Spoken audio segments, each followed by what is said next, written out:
Hi, today I'm for the Nokia 9 PureView and I will show you how to turn on always on display option on this device.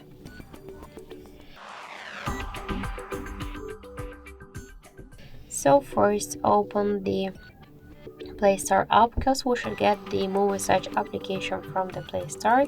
That's why I entered the Muviz Edge in the search pool and now we should get this application.